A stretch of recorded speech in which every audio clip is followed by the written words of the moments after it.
All right, welcome back again to our mathematical series on fraction. But in this today's class, we are going to consider components of fraction. Our previous class, we did introduction to fraction. And from there, we were able to understand that fraction is a part of a whole. If you divide a particular thing into several parts, so each part is a fraction. For example, if you divide an orange into two equal parts. So if you pick one of them, each one of them will be one out of two equal parts, which is a fraction. So, and in a simple way, fraction is any number that can be written in this form, like A all over B. A can be any number, any integer. So it can be 1, it can be 2, it can be 3, it can be 4, it can be anything, even 0. But B can be 1, it can also be any integer apart from 0.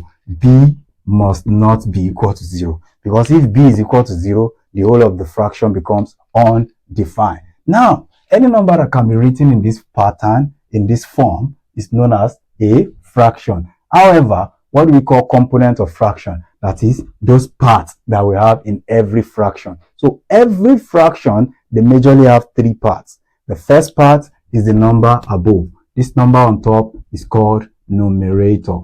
And the number under is called denominator.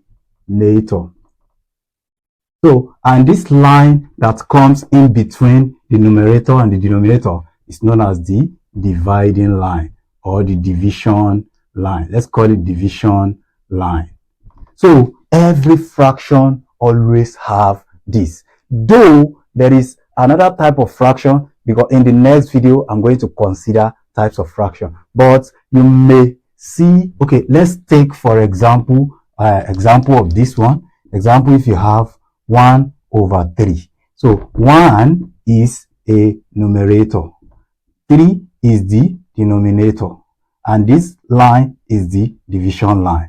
So if I have 5 over 7, 5 is the numerator. 7 is the denominator, and this line is called the division line. Let me give another example. If you have 8 over 8 over 3, so 8 is the numerator, 3 is the denominator.